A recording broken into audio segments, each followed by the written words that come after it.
Bismillahirrahmanirrahim. Assalamu alaikum students. Today our lecture topic is nuclear reaction, nuclear transmutation and types of nuclear reactions. Nuclear physics में ये बहुत ही आसान, easy to understand और बहुत simple सा topic है। आप लोग शायद ये चीज़ें सारी पहले पीछे हम जितने भी लेक्चर पढ़े हैं हमने इसको आप लोग सुन चुके हो या पढ़ चुके हो, आपको पता होगा।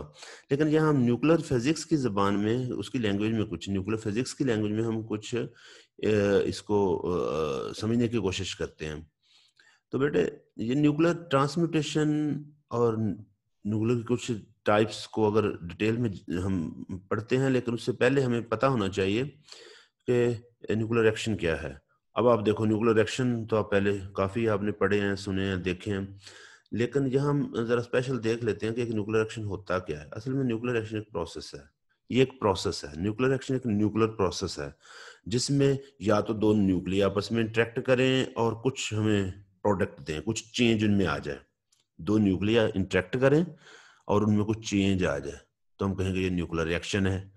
या फिर ऐसे भी हो सकता है कि एक न्यूक्लियस है जो पड़ा हुआ कहीं, जिसे हम कहते हैं ये टारगेट है, और फ्रॉम आउटसाइड कोई भी पार्टिकल आगे से स्ट्राइक करता है, तो उसके नतीजे में वो जो टारगेट है जब उससे स्ट्राइक करेगा तो उसमें चेंजेस कुछ आ जाए, उससे प्रोडक्ट कोई नई चीज बन जाए, नया न्यूक्लियस बन जाए, नया पार्टिकल एमिट हो, एक प्रोडक्ट, सिंगल प्रोडक्ट मिले या मोर देन वन प्रोडक्ट मिले हमें, तो हम कहेंगे ये न्यूक्लियर रिएक्शन हुआ है।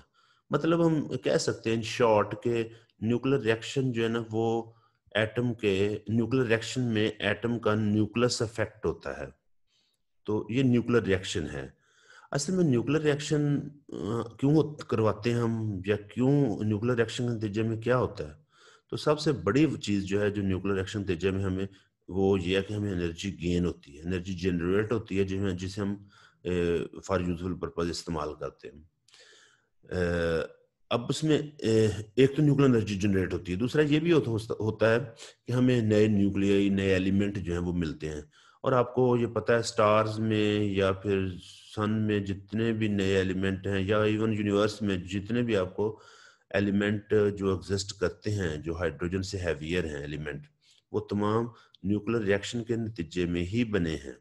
तो पहला न्यूक्लियर रिएक्शन जो ऑब्जर्व किया था या जो परफॉर्म किया था रदरफोर्ड ने, वो ये रिएक्शन दिया हुआ है, जिसमें अगर आप लोग देखो, ये एक नाइट्रोजन का न्यूक्लियस है जिस पर बम्बार्डमेंट होती है हीलियम की, यानी अल्फा पार्टिकल की, जिसके नतीजे में नाइट्रोजन के न्यूक्लियस में चेंज आती है।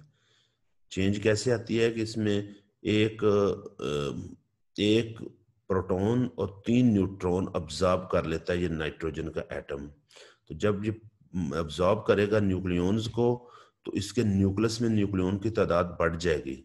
और आपको ये भी पता है कि अगर प्रोटॉन की तादाद बढ़ गई तो फिर वो एट न्यूक्लियस जो है या वो एलिमेंट वो उस चेंज हो जाएगा। तो एक प्रोटॉन बढ़ा, 7 से 8 हो गए, तो 8 प्रोटॉन वाला न्यूक्लियस हाइड्रोजन है और ऑक्सीजन है। इसलिए एक नाइट्रोजन जो है, when nitrogen is bombarded by alpha particle it is converted into oxygen, और साथ ये एक प्रोटॉन भी एमिट हुआ है। तो ये फर्स्ट न्यूक्लियर रिएक्शन था। न्यूक्लियर रिएक्शन का तो आपको थोड़ा अंदाजा हो गया, मतलब अंदाजा क्या हुआ, थोड़ा आपको पता ये चला कि न्यूक्लियर रिएक्शन में दो न्यूक्लियस भी स्ट्राइक कर सकते हैं, आपस में इंटरेक्ट कर सकते हैं, या फिर आउटसाइड कोई भी पार्टिकल किसी टारगेट न्यूक्लियस से स्ट्राइक करे, तो उसके नतीजे में न्यूक्लियस के अंदर जिस टारगेट से स्ट्राइक कर रहा है या दो न्यूक्लियस जो इंटरेक्ट कर रहे हैं उनमें चेंजेस आ जाएं। वो चेंजेस जरूरी नहीं कि न्यूक्लियन की तादाद में ही चेंज आए, अगर न्यूक्लियन की तादाद उनकी चेंज हो रही है आपस में, या फिर वहाँ एनर्जी प्रोड्यूस हो रही है, इंटरेक्शन के नतीजे में, तो हम कहेंगे ये न्यूक्लियर रिएक्शन हुआ है। न्यूक्लियर ट्रांसम्यूटेशन क्या है? ये ट्रांसम्यूटेशन शायद आपके लिए एक नया वर्ड हो, लेकिन ये वर्ड कॉमन है। Conversion, transmutation, conversion, nuclear transmutation, nuclear conversion. एक न्यूक्लियस की दूसरे न्यूक्लियस में कन्वर्जन को हम न्यूक्लियर ट्रांसम्यूटेशन कहते हैं।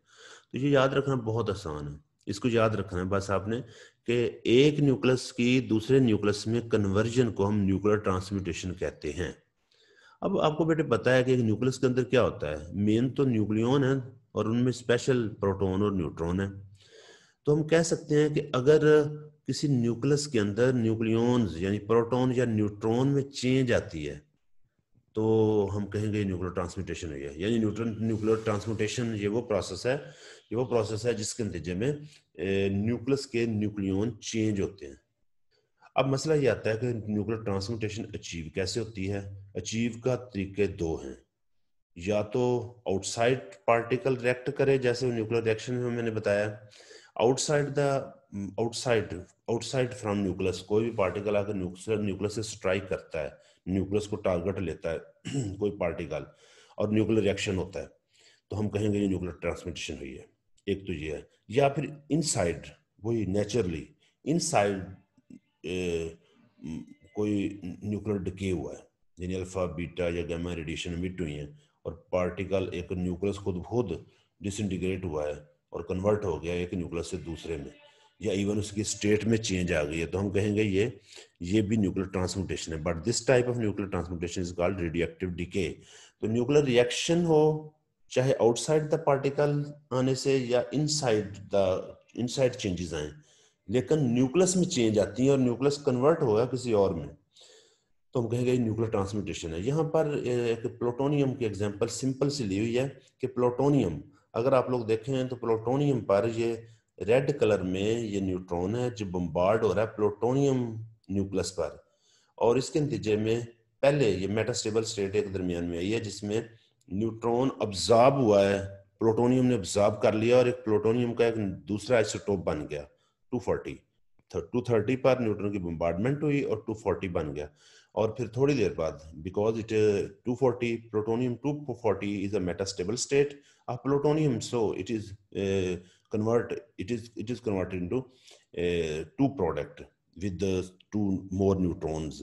But the plutonium in this case, since plutonium 240 is in metastable state, so this state is a very short state और जल्दी ये कन्वर्ट होके प्रोडक्ट में कन्वर्ट हो गया है दो और में, तो ये भी एक न्यूक्लियर ट्रांसम्यूटेशन हुई है, एक ट्रांसम्यूटेशन है। ये सारा कॉन्टिन्यूसली ट्रांसम्यूटेशन का प्रोसेस है।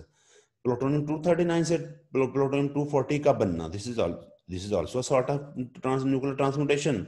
लेकिन जब 240 कन्वर्ट हुआ है दो प्रोडक्ट में ए और बी में, तो ये भी एक ट्रांसम्यूटेशन की सॉर्ट है। तो ये यहाँ पर भी आपको न्यूक्लियर ट्रांसम्यूटेशन नजर आ रही है। ये this is one of the example of nuclear transmutation. अब न्यूक्लियर ट्रांसम्यूटेशन की अगर हम टाइप की बात करें, टाइप्स की, तो इसकी दो टाइप्स बनती हैं, एक नेचुरल ट्रांसम्यूटेशन और दूसरा आर्टिफिशियल ट्रांसम्यूटेशन। नाम से पता चल रहा है नेचुरल ट्रांसम्यूटेशन में क्या होगा, हैवी न्यूक्लियस पड़ा होगा जो अनस्टेबल है और कुछ देर बाद उसमें रेडियोएक्टिव डिके होगा, कोई पार्टिकल अल्फा बीटा या गामा रेडिएशन एमिट होंगी और वो किसी और न्यूक्लियस में कन्वर्ट हो गया। तो कन्वर्जन जो है ना कि एक न्यूक्लियस दूसरे में कन्वर्ट हो गया, एक अनस्टेबल न्यूक्लियस दूसरे न्यूक्लियस स्टेबल या अनस्टेबल में कन्वर्ट हो गया बाय एमिटिंग सम रेडिएशन और पार्टिकल, तो ये भी कन्वर्जन है। So this is a transportation, लेकिन ये खुद हुई है, हमने कोई इसमें एक्सटर्नल फोर्स या कोई एक्सटर्नल एजेंट यहाँ एक्ट नहीं किया। So this is called natural transmutation. तो आप याद रख सकते हैं मेरा ख्याल, या फिर आप समझ सकते हैं कि जितने भी न्यूक्लियस हैवी न्यूक्लियाई हैं जो खुद डिसइंटीग्रेट होते हैं, जिनमें नेचुरल रेडियोएक्टिविटी हमें नजर आती है, वो सारे उन सारों में जो ट्रांसम्यूटेशन होती है वो नेचुरल ट्रांसम्यूटेशन। तो यहाँ पर यूरेनियम की एग्जांपल ली है, यूरेनियम की थोरियम में कन्वर्जन है और 7 अल्फा पार्टिकल मिट हो रहे हैं, तो this is also one natural transmutation. So हम इसको एग्जांपल के तौर पे कोट कर सकते हैं, और इसमें ये स्पॉन्टेनियस कन्वर्जन है। आर्टिफिशियल कन्वर्जन में हम नाम से पता चल रहा है कि हमें कन्वर्जन करना पड़ेगी, और ये कन्वर्जन कैसे होगी, आप एनर्जी दोगे किसी न्यूक्लियस को या फिर उसको बम्बार्डमेंट करोगे, दो ही तरीके हैं तोड़ने के। एनर्जी से दे दें, इतनी एनर्जी से मिल जाएगा वो टूट जाए और E=mc² के मुताबिक अंदर चेंजेस आ जाएं, चाहे उस एनर्जी से पार्टिकल बन जाए या रेडिएशन ही बने, लेकिन energy states nucleus energy states में चेंज आ जाएंगे। तो उसके नतीजे में अगर वो कन्वर्ट हो जाए किसी और न्यूक्लियर में, तो हम कहेंगे ये आर्टिफिशियल ट्रांसम्यूटेशन है। और आर्टिफिशियल ट्रांसम्यूटेशन में नॉर्मली हम बम्बार्डमेंट करते हैं किसी पार्टिकल की किसी स्टेबल न्यूक्लियस पर, और उसके नतीजे में हमें नया न्यूक्लियस मिलता है, और साथ पार्टिकल भी मिल सकता है, मिल भी सकता है, नहीं भी। लेकिन ये कंडीशन है कि आर्टिफिशियल ट्रांसम्यूटेशन में आप लोगों ने बम्बार्डमेंट किसी पार्टिकल की या किसी एक्सटर्नल सोर्स से एनर्जी देनी है। तो रिएक्टेंट में दो आएंगे, ये एक चीज नजर सामने आ रही है। नेचुरल ट्रांसम्यूटेशन में नॉर्मली एक ही रिएक्टेंट होगा, लेकिन आर्टिफिशियल रिएक्टेंट ट्रांसम्यूटेशन में एक से ज्यादा रिएक्टेंट्स होंगे। तो ये एग्जांपल दी हुई हैं, आप इनको समझ सकते हैं। वैसे मैं एक एग्जांपल बता देता हूँ। चलो ये मैं आर्सेनिक की एग्जांपल जो है इसकी हम ले लेते हैं। तो अगर आप देखें इसकी कोई एग्जांपल, ये लास्ट वाली क्लोरीन की ले लेते हैं। क्लोरीन की एग्जांपल में अगर आप देखें तो क्लोरीन 37, ये क्लोरीन का आइसोटोप है, और इस पर हमने बम्बार्डमेंट की न्यूट्रॉन की। अब यहाँ पर क्लोरीन 35 नहीं लिया, 1735। वजह ये थी कि वो बहुत स्टेबल है और हाई एनर्जेटिक पार्टिकल भी शायद उसको ब्रेक ना करता, लेकिन ये हमने आइसोटोप लिया इसका जो थोड़ा अनस्टेबल है। और न्यूट्रॉन की, जब इस फोर्थ रिएक्शन की मैं बात कर रहा हूँ, तो जब न्यूट्रॉन की बम्बार्डमेंट होगी इस पर, तो उसके नतीजे में ये कन्वर्ट हो गया, न्यूट्रॉन इसने ऑब्जॉर्ब कर लिया और ये कन्वर्ट हो गया क्लोरीन 38 में। तो कन्वर्जन तो होगी ना एक 37 से 38 में। So this is also a transmutation, but this transmutation is artificial because we have break down the Cl chlorine 37 with the help of neutron external particle। तो ये भी एक आर्टिफिशियल ट्रांसम्यूटेशन की एग्जांपल है। अब यहाँ पर न्यूक्लियर ट्रांसम्यूटेशन को आपने लिखना कैसे है? लिखने के दो तरीके हैं। एक तो नॉर्मल वही रिएक्शन जो न्यूक्लियर रिएक्शन आप लोग लिखते हो वही है, लेकिन एक जरा ये स्पेशल इसकी नोटेशन है, इसको जरा समझना होगा। आम जो नोटेशन है, जो आम रिएक्शन, वो आप जैसे पीछे समझ चुके हो। जैसे मैं आपको बताता हूँ, ये हमारे पास एक न्यूक्लियर रिएक्शन है जिसमें अल्फा पार्टिकल की बम्बार्डमेंट हुई है नाइट्रोजन पर, और उसमें ऑक्सीजन में कन्वर्ट हुआ और एक प्रोटॉन एमिट हुआ। अगर ये एक नोटेशन तो लिखने का तरीका तो ये है ट्रांसम्यूटेशन को न्यूक्लियर रिएक्शन की फॉर्म में। लेकिन अगर आप ये दूसरे में देखो जिसमें हम शॉर्ट फॉर्म्स, शॉर्ट नोटेशन है किसी भी ट्रांसम्यूटेशन को लिखने की, तो इसमें आमतौर पर एक न्यूक्लियर रिएक्शन में चार चीजें होती हैं।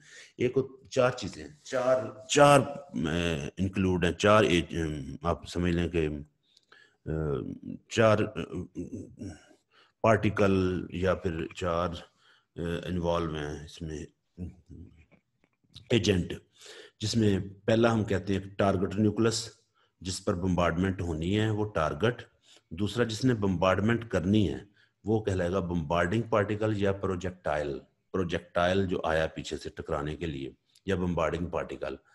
और उसके नतीजे में एक प्रोडक्ट न्यूक्लियस बनेगा जिसकी काइनेटिक एनर्जी ऑलमोस्ट जीरो होगी, लेकिन एक साथ पार्टिकल एजेक्ट होगा विद सम काइनेटिक एनर्जी, तो उसको हम एजेक्टेड पार्टिकल कहते हैं। तो चार चीजें आप याद रखेंगे न्यूक्लियर रिएक्शन में।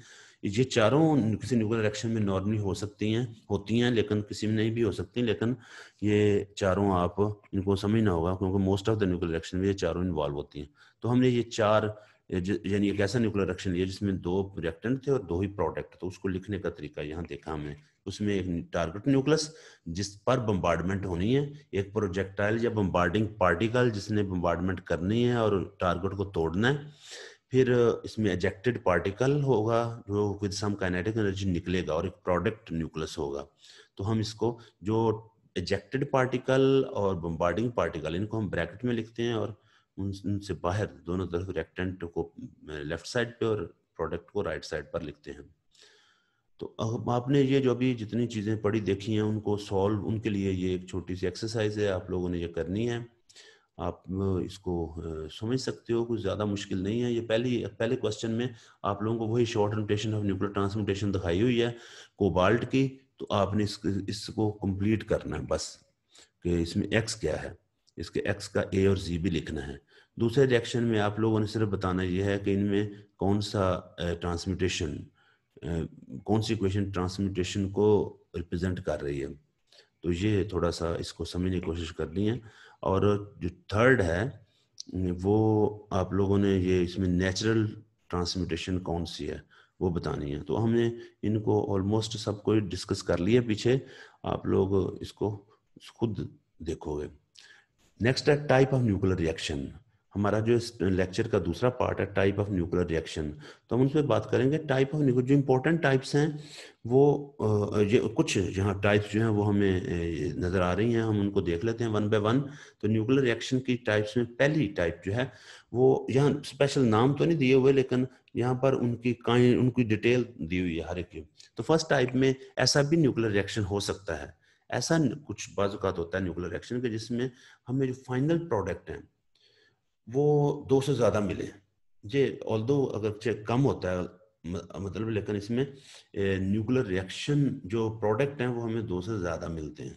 अगर किसी रिएक्शन, ये भी एक टाइप है कि एक न्यूक्लियर रिएक्शन में प्रोडक्ट 2 से ज़्यादा बने।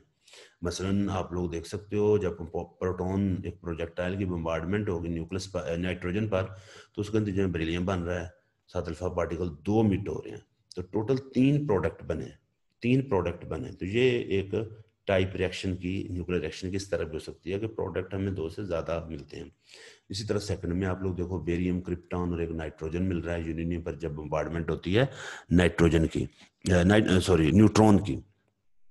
दूसरा एक और नई दूसरी टाइप, उसमें अगर देखें तो ऐसे न्यूक्लियर रिएक्शन भी एग्जिस्ट करते हैं जिनका प्रोडक्ट सिंगल हो, यानी सिंगल प्रोडक्ट न्यूक्लियर रिएक्शन ऐसा भी होता है, जिसमें ये एग्जांपल के तौर पर हम समझ सकते हैं कि ये एल्यूमिनियम है और इस पर बम्बार्डमेंट हुई है प्रोटॉन की, जिसके नतीजे में सिलिकॉन बना है, लेकिन यहाँ स्टेरिक लगाया हुआ है। स्टेरिक का मतलब ये है कि ये सिलिकॉन एक्साइटेड स्टेट में है और जल्द ही ये कन्वर्ट हो जाएगा नॉर्मल स्टेबल सिलिकॉन में और गामा रेडिएशन मिट होंगे। तो स्टेरिक मीन ये स्टेबल स्टेट, इसकी ये अनस्टेबल स्टेट, एक्साइटेड स्टेट है।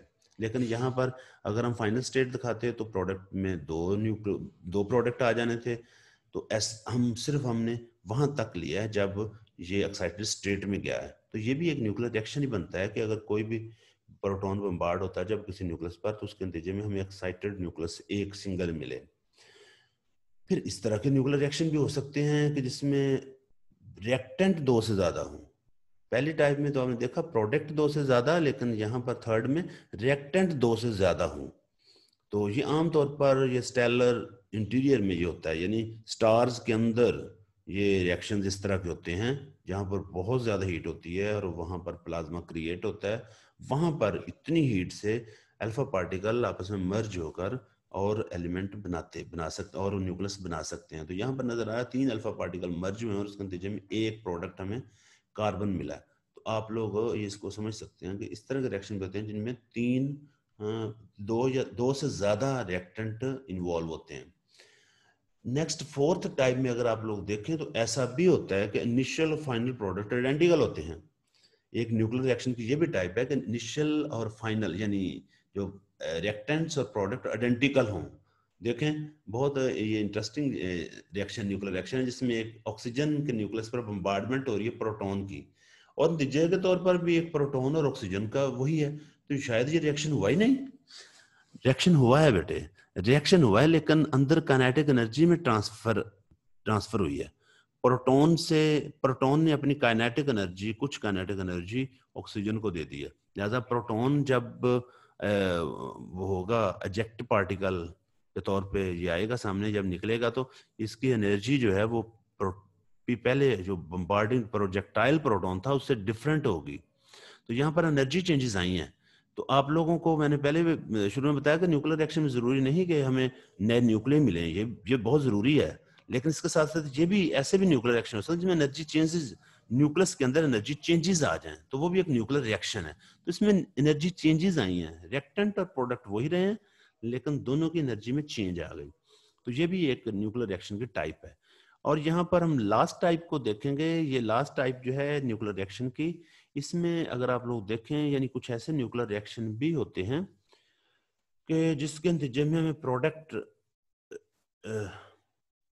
मुख्तलिफ प्रोडक्ट मिलते हैं। रिएक्टेंट के तौर प्रोडक्ट जो है वो मुख्तलिफ हमें मिलते हैं। ये जहाँ आपको जो रिएक्शन नजर आ रहा है, आप इसको, ये रिएक्शन इसमें शामिल नहीं है। ये वो एग्जाम्पल पिछली यहाँ लिखी गई है गलती से, आप इसको काउंट ना करें। इसकी एग्जाम्पल नीचे दी हुई है।